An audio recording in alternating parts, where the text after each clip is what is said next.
9 de la mañana con 20 minutos, estamos en ampliación de noticias y bueno, comienzan ya a tener forma no solamente las listas, las plataformas, las fórmulas presidenciales, los precandidatos y se avisoran pues unas internas en las representaciones partidarias que van a participar en el proceso electoral. Una de ellas es lo que está ocurriendo dentro del Partido Morado.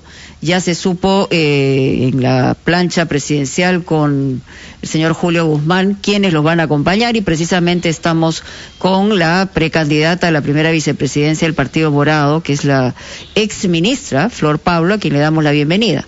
¿Cómo le va? ¿Qué tal? Buenos días, Mónica, muchas gracias. A ver, en el Partido Morado no hablamos de discrepancias, pero sí hablamos de, en un momento estaban todos juntos, hoy, digamos, hay diferencias en las plataformas electorales, incluso la candidata que se opone, digamos, en las primarias al señor Guzmán, ha hecho referencias a situaciones que ha tenido el líder del Partido Morado, ¿no? En cuanto a correrse o no correrse en determinadas circunstancias. Y la pregunta que yo le haría, usted con la experiencia que tiene como ministra, es ¿por qué decidió ir en esta plancha presidencial? En todo caso va a estar también ser parte de la lista congresal. ¿Y cuál es la motivación que usted tiene más allá de estar dentro del ámbito político, por supuesto? Sí, Mónica, agradezco mucho tu pregunta. Mira, a mí, yo, bueno, vengo de una trayectoria en la administración pública, trabajando en educación, y creo que la experiencia de ser ministra me ha llevado a una conclusión, ¿no? Que para realizar cambios importantes, los que requiere nuestro sistema educativo, en este caso, necesitamos no solo llegar a ser ministros, ¿no? Sino llegar a ser ministros con un ejecutivo, con un partido político sólido que te respalde y, por supuesto, con una bancada que permita desde el Congreso también empujar, reforzar las reformas que uno desea hacer en los diferentes sectores, ¿no? Entonces, mi compromiso está con los cambios, con esta urgencia que hace rato tenemos en sectores como educación, en salud, y creo que la pandemia nos ha enrostrado esa necesidad de hacer cambios. Y para hacer cambios, los cambios que necesitan los ciudadanos para sentir que hay un gobierno, que hay un Estado que responde a sus necesidades, en realidad necesitamos llegar con partidos políticos sólidos, en este caso el Partido Morado. ¿Por qué elijo el Partido Morado? Es un partido joven, es un partido que coincido programáticamente, ideológicamente. Está en bueno, y ahora izquierda, entendemos, ideológicamente. Así es, en el centro izquierda es un partido que apuesta por, voy a decirlo en sencillo, es una cancha pareja para todos, ¿no? Y eso no es lo que tenemos ahora. Eso lo podría decir cualquiera, en la derecha o en la izquierda, ¿no? Una cancha pareja para todos. Y con un rol del Estado, bien importante, ¿no? Creo que hay una mirada al tema social, una de sus primeras, programáticamente el Partido Morado define como una de sus prioridades de reforma es la reforma del conocimiento, de los talentos y de la ciencia y la tecnología, ¿no? Entonces está como primer punto una reforma importante en educación, avanzar en lo que ya hemos avanzado, porque creo que tenemos reformas que ya vienen desde años anteriores, y incorporar una mirada a la reingeniería del sistema, a la educación dual, a la educación inclusiva, a la educación superior tecnológica, seguir avanzando con la reforma universitaria, por supuesto, y creo que eso no lo podemos hacer solos, lo tenemos que hacer en un trabajo con las regiones. Y ahí viene otro de los desafíos vinculados a los temas de descentralización, de una gestión moderna, de una gestión cada vez más eficiente, más transparente también, y con una meritocracia que no solamente sea para los docentes, sino también una línea meritocrática para todos los trabajadores, desde el ministerio hasta las escuelas, ¿no? No solo maestros, sino también trabajadores administrativos y otros profesionales, ¿no? Entonces creo que no vamos a lograr definitivamente todos los cambios que uno quisiera en 5 años, pero creemos que podemos sentar buenas bases e incorporar nuevas reformas como es la reingeniería del sistema y fortalecer el desempeño del Estado para gestionar de manera descentralizada la educación, especialmente en zonas rurales, andinas, amazónicas y las urbano-periféricas, donde necesitamos llegar con educación, pero con salud, con alimentación, con protección para nuestros niños, niñas y adolescentes. Señora Pablo, ¿no? hemos comprendido que tiene prácticamente un plan de gobierno en la cabeza usted, pero quería previamente a todos esos aspectos sectoriales comprender el pensamiento político de base. Como ha recordado Mónica Delta, usted ha dicho que ha buscado ser miembro y no solo invitada de un partido serio que para usted significa partido de centro. Y para comprender mejor esa definición política, quisiera comprender el centro respecto de qué dos extremos quiere usted diferenciarse, posicionándose en el centro de nuestro espectro político. Mire, por un lado, podríamos coincidir con la izquierda en todo lo que tiene que ver garantía de derechos. Por supuesto, el respeto al medio ambiente, el luchar frontalmente contra la pobreza, pero a la vez podemos coincidir con la derecha en que reconocemos que tenemos que generar riqueza. Tenemos que promover un mercado responsable, serio, y ahí hay un rol del Estado, tanto para los temas de protección y a garantizar un estado de bienestar, así como para tener un mercado responsable que nos permita generar riqueza, porque todo lo que necesitamos, por ejemplo, en educación, siempre hablamos del tema de financiamiento, que necesitamos más financiamiento en educación.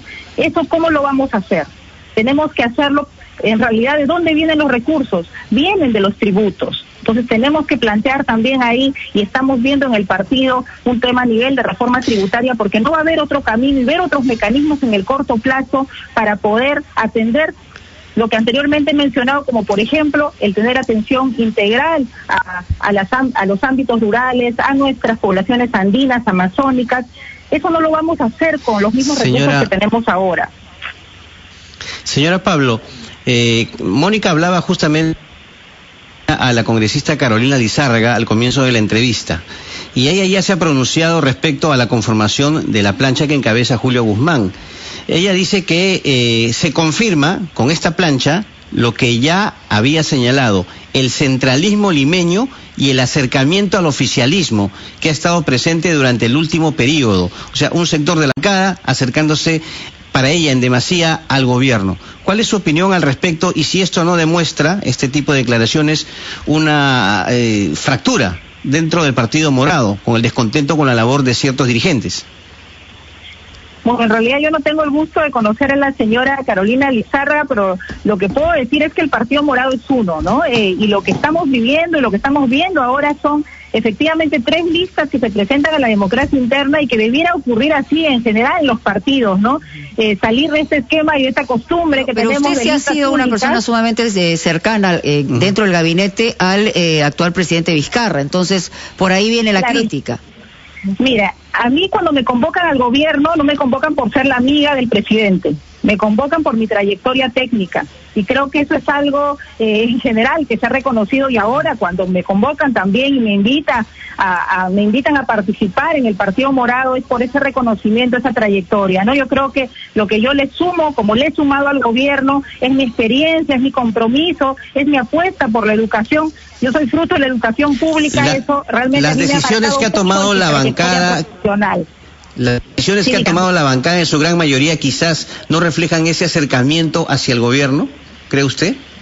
En realidad, al contrario, si uno ve la actuación de la bancada, y lo ha explicado muy bien, estaba escuchando las declaraciones de Zenaida Solís, de Alberto Belaúnde, en realidad creo que coincidir en algunos aspectos con el gobierno no supone que las funciones de fiscalización, en algunos he dicho, en algunos no, digo yo.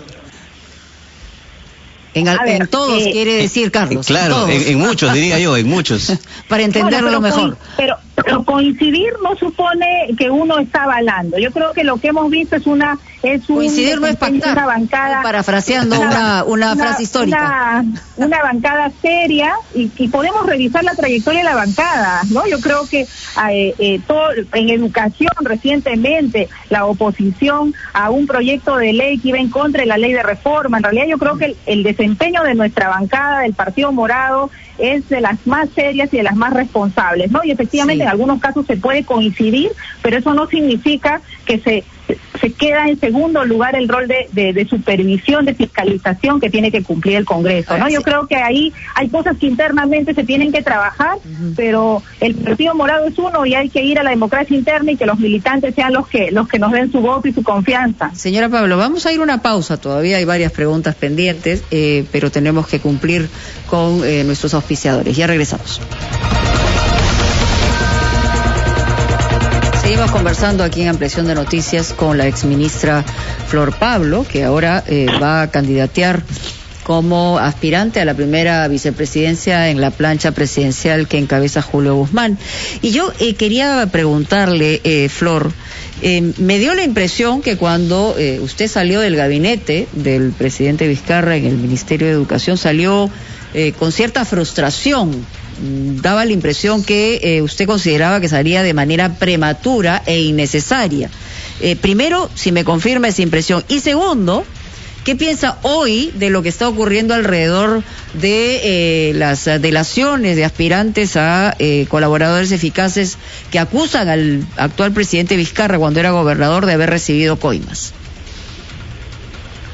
Sí, bueno, primero sobre mi ingreso y mi salida, ¿no? Sí. Yo creo que, bueno, el ingreso, como lo he dicho, es, creo que fue, cuando me convocan yo tengo una trayectoria en el sector y creo que lo que demostré en el ministerio en los 11 meses y días que estuve es efectivamente un trabajo concentrado en prioridades, en las políticas, porque yo creo que en educación no es un tema de un gobierno, no es un tema de políticas de Estado, sí. Y eso es algo que lo voy a conservar además porque esa es mi trayectoria y así hay que trabajar. Pero cuando salió, ¿no? Me refiero a la sensación que tuvo. Y efectivamente, y son decisiones. Al final yo agradecí al presidente el tiempo que me dio a cargo de la cartera, pero definitivamente son decisiones que toma el presidente. Uno no hubiese esperado por continuar en el cargo y poder seguir aportando, pero bueno, esa es una decisión de una potestad y lamentablemente es algo, por ejemplo, que tenemos que cambiar, porque no podemos tener 6 ministros en un periodo de gobierno. Es imposible para un sector tan importante como educación poder gestionar, gobernar la educación con ese nivel de inestabilidad, ¿no? Sí. Pero y sobre el tema de las denuncias, yo creo que, bueno, hay que investigar, ¿no? Yo lo que he podido ver en relación con pero usted lo conoce de cerca. ¿Usted considera en algún momento presumió algún tipo de mentira respecto a su conducción y a su lucha anticorrupción? Mire, lo que yo puedo dar cuenta, porque lo que conozco al presidente es del tiempo del tiempo que he estado como ministra, no lo conozco antes, pero lo que puedo dar cuenta es que yo he tenido un trabajo independiente, de mucho respaldo, no he tenido presiones, al contrario, yo he visto un presidente comprometido con la educación, haciendo los esfuerzos que hay que hacer con todo lo que en realidad acá no es un tema solo de voluntad, hay un tema estructural que tenemos que resolver, pero dejando ese tema, yendo al tema de la relación con el presidente en realidad, y lo he visto siempre con una actitud en realidad de una lucha sincera, frontal contra la corrupción. Eso es lo que yo puedo dar fe de nuestras sesiones en el Consejo de Ministros, de la relación conmigo como ministra de Educación. Yo no he recibido ninguna presión, no he recibido ninguna indicación de hacer ningún proceso irregular ni nada que se le parezca. Si hay información, hay colaboradores o postulantes a colaboradores, en realidad se tendrá que investigar, la Fiscalía tendrá que hacer su trabajo, pero de lo que yo puedo dar fe, eso es algo que yo no he visto ni en actitudes, en comportamientos, ni ha sido la liturgia como se ha conducido el gabinete, los dos gabinetes en los que he estado, con Salvador Resolá y luego con el premier Vicente Ceballos. Señora Pablo, quería preguntarle algo que tiene que ver con lo que ha dicho, es decir, la lucha contra la corrupción, pero no la corrupción vinculada a los grandes dirigentes políticos, como expresidente lamentablemente, o el actual eventualmente, sino la corrupción cotidiana de las administraciones y los ministerios. Hemos visto en el Ministerio de Educación que se tuvo que postergar la compra de tablets por un proceso mal hecho, y eso es el pan de cada día. ¿Qué propondría usted en su partido para estar seguros que los procesos de compras y de contratación en el Estado pensemos en otros casos notorios de los últimos tiempos, no sigan siendo todos afectados por la sospecha? Acá hay dos elementos que creo que son claves. Por un lado, en realidad necesitamos transparentar y reformular algunos procedimientos, ¿no? Que generan también mucho temor en el funcionariado hasta de firmar. Entonces necesitamos hacer procesos y trabajar ahí con la Contraloría, con la oficina que ve todo el tema de contrataciones en el Estado, con PCM, y plantear un proceso transparente y un proceso también donde los funcionarios se sientan seguros de poder conducirse en los diferentes procesos administrativos. Entonces tenemos que hacer ahí una reforma de orden administrativo, logístico, que facilite el tema de las compras, y por otro lado, por supuesto, tenemos que trabajar, y esto es algo que ya está hace rato en el plan de modernización del Estado, pero que lo hemos ido dejando.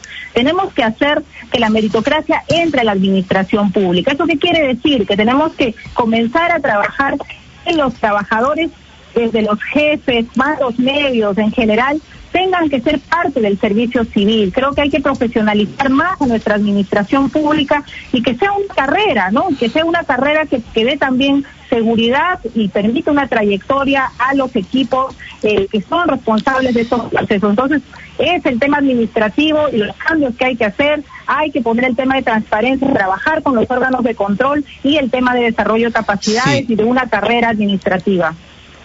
Señora Pablo, ¿cómo se debe plantear el retorno a las clases esenciales en los colegios públicos y privados? El gobierno ha barajado esa posibilidad para el primer trimestre del próximo año. En el Congreso hay iniciativas para que se suspenda la reanudación de clases presenciales. ¿Cuál sería su propuesta en ese sentido, usted como especialista en la materia? Sí, agradezco tu pregunta porque en realidad esa es la preocupación de las familias en este momento, ¿no? El retorno. Exacto. Creo que no puede haber aquí una decisión, aquí no es sí o no, ¿no? Así acá hay que ver, tiene que ser una decisión progresiva, gradual y viendo los contextos, ¿no? Y creo que lo que manda es lo que nos dice la autoridad sanitaria. Creo que no son escenarios predecibles tampoco al 100%. Estamos viendo lo que está pasando en Europa, así que hay que ir trabajando. Pero por ejemplo en Francia han cerrado todo, pero los colegios todavía con, digamos, las protecciones necesarias mantienen presencia de los estudiantes. Y entonces hay que ir viendo en cada zona, hay lugares donde ya es posible, si la autoridad sanitaria nos da una serie de elementos, y el Ministerio creo que ahí está avanzando muy bien, ha sacado unos protocolos justamente que van en ese sentido de ser algo progresivo, y además no solamente de mirar el tema de la autoridad sanitaria, sino también la realidad de las localidades y las familias.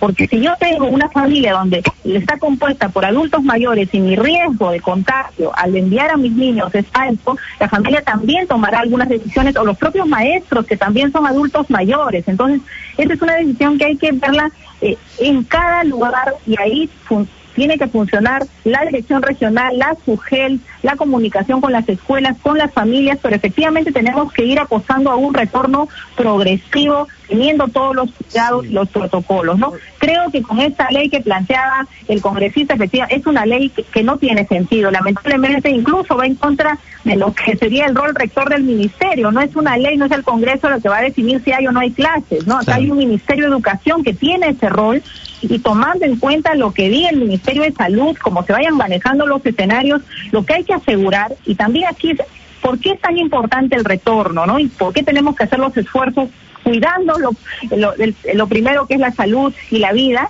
es porque hay muchas zonas donde la conectividad pues no va a llegar de un día para otro, sí, estamos hablando de un porcentaje muy grande todavía. Exactamente, y tenemos ahí que procurar que la presencialidad viva. ¿Por qué? Porque así aseguramos que nuestros niños, nuestras niñas puedan continuar su educación. Que no amplíen, digamos, las desigualdades, porque eso es lo que se ha puesto en evidencia en este último año. Es decir, quienes han tenido acceso a la conectividad han podido seguir aprendiendo. Los otros están ampliando, evidentemente, sus desventajas, y no solamente está vinculada a la pobreza, sino a la oportunidad que le brinde el propio Estado. Señora Pablo, le agradecemos mucho su presencia aquí en Ampliación de Noticias.